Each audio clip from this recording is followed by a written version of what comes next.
Oh my God, naputol.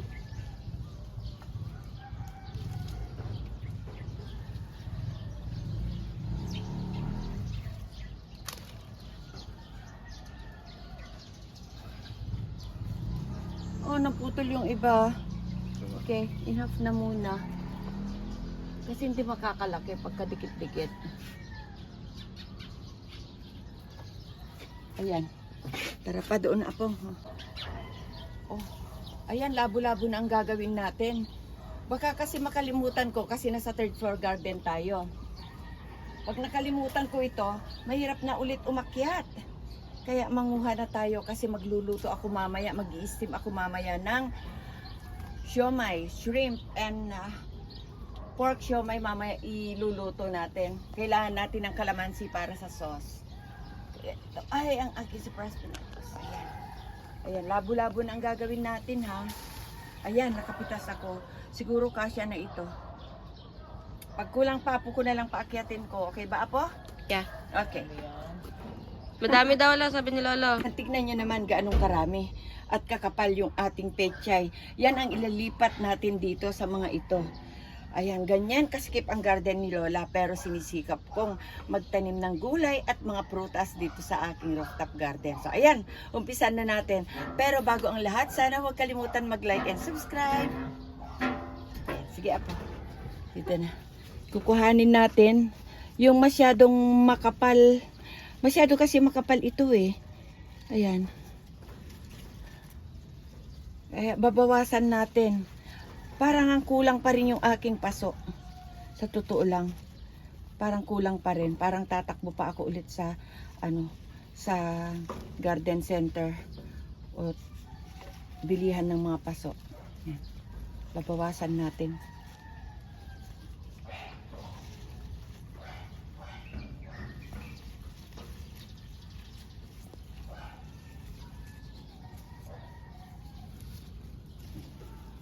Ilapag natin dito sa bilaon na may konting tubig. Yan. Yan. Bawas pa tayo, apo. Na ito. Yung handa din. Huwag yung nasa gilid kasi ano na yan, pwede na yan. Yung mga sobrang lalaki na.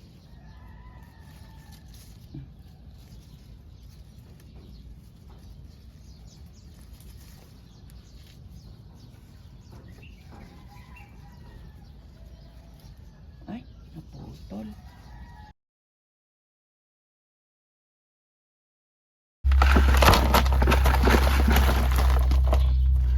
Ayan, lumang lupa ito. Dati ko nang nagamit ito. Ay, kawawa naman ito. Kunin natin. Huwag natin yan itapon. Tapos, lumang lupa na ito. Uulitin natin.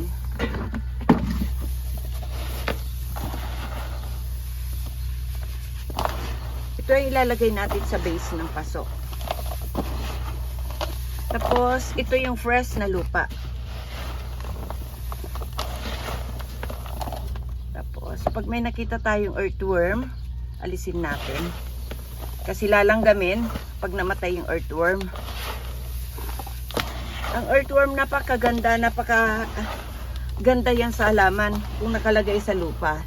Pero kung nakalagay sa paso, hindi mabuti. Lalo na kung gulay.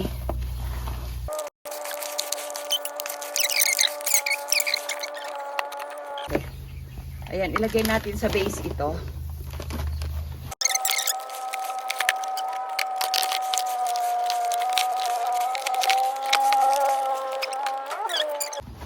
Ito yung ating fresh soil. Ito yung fresh soil, pero kasi nakita ko marami siyang buhangin. Ayan. Kaya dagdagan pa rin natin ng ipa o rice hull para mas buhaghag yung lupa. Ayan.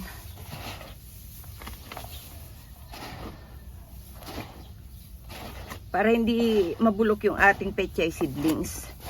Panlalagay pa man din ito kung saan natin itatanim na mismo yung ating pechay. Kaya kailangan natin yung fresh na lupa o bagong lupa. Yung hindi pa ito natatamnan. Ito kasi ay galing daw sa river ito, sabi nga ng supplier. Buhangin ito galing sa river. Sobrang mabigat ito. Kaya, pero mix na ito. Loam soil na ito. Pero, ayan sa tingin ko, hindi pang pechay na nakapaso yung kanyang lupa. Iba kasi yung nakapaso na halaman gulay sa halaman ornamental. Yan, lalo na pechay. Okay? Basahin muna natin yung lupa kasi may tendency na magsag ito.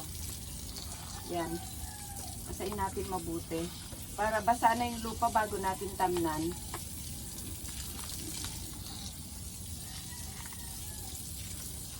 Para makita din natin kung yung lupa gaano pang karaming idadagdag natin. Kasi habang tuyo yan, akala natin ang dami-dami na at mataas na pero hindi pa pala.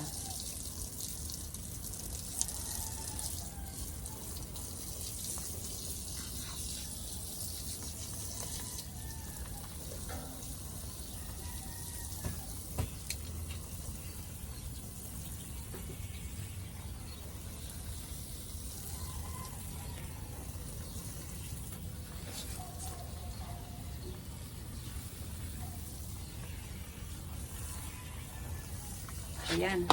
Dahil nakita natin, medyo kulang pa, dagdagan natin. Apong paabot yung lupa. Ayan. Okay. Nakita natin kulang, lalo na dito sa kabila. Dagdagan natin.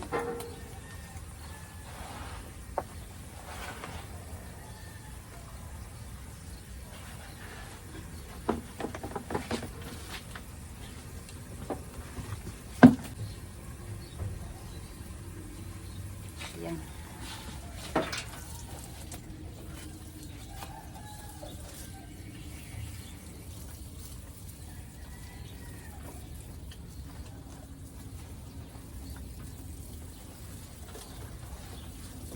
Tignan niyo ang lupa natin.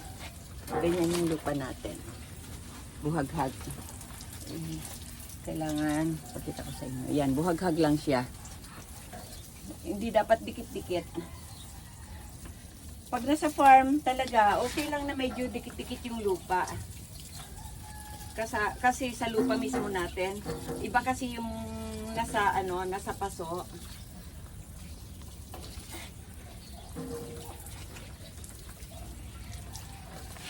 Okay. Ayan, ito na yung aking apo, si Casey, yung lagi kong kasama. At siya yung kumukuha ng video natin. Kanina, binivideo ko itong pagkuha nitong peche na binhi natin. Ito, nung kinukuha natin. Kaya ito, magtatanim na ako at bababa na daw siya. At sa nakikita nyo, mainit na, nakikita nyo na yung shadow namin. At umitim na naman yung aking eyeglasses. Kasi mainit na dito sa kinaroroonan namin. Sige, magtanim na tayo. Samahan ninyo ako. Ay, medyo bumagal na naman ang salita ni Lola. Ayan, samahan na ninyo ako. O kami. Hanggang matapos. At, sorry.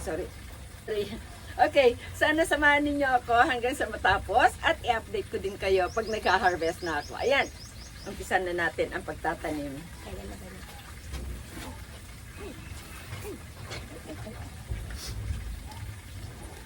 Lola? Ito yung mga kinuha natin kanina. Okay. Ayan. Ito, dito ka maghugas. Hilain mo yan. Kasi hawak ko yung Kasi nandito yung faucet ko, may gulay. Teka, ganito gagawin natin. Ayan, umpisaan na natin ang pagtatanim. Ituloy na natin pala. Ayan. Bago pa tumaas mismo talaga ng araw. Ito na. Nagkabulol-bulol na ulit si Lola.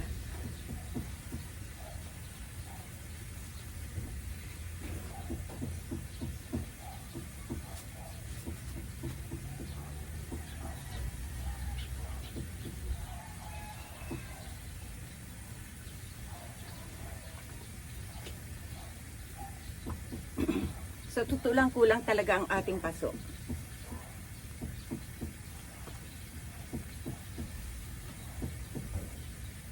Kasi napakadami nito eh. Tumubo kasi lahat yung ating binhi na ihinagis nung 1 week ago.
May gulay. Nabali.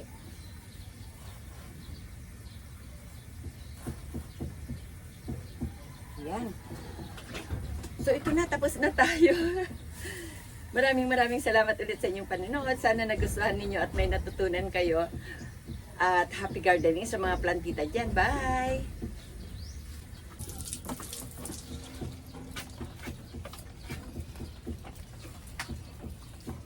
Ayan, diligin natin. Pero mahina na lang. Yan. Kasi basang-basa na yung ating lupa. Pero pagkatanim, diligin pa rin natin kasi nga may midsummer dito sa Pilipinas.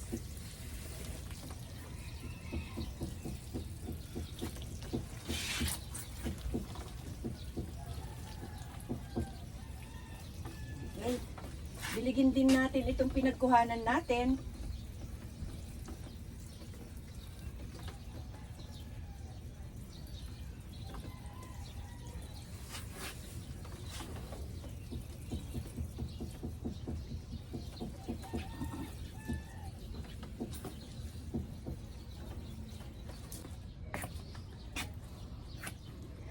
Ang ating abono nga pala ay para sa gulay talaga, organic itong abono natin.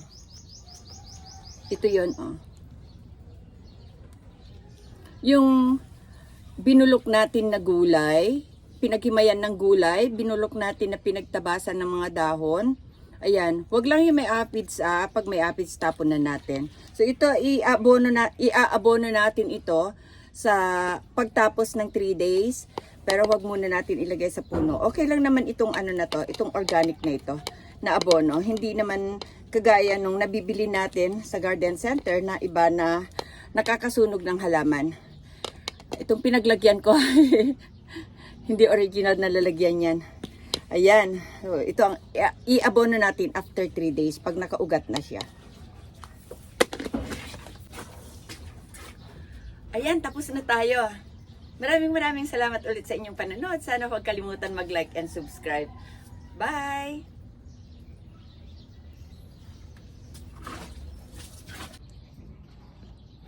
Ito na yung ating itinanim. Ayan. Ito na sila. Kulang pa nga talaga ang ating paso. Pero okay lang. Ayan. Ganyan pa karami yung ating binhi.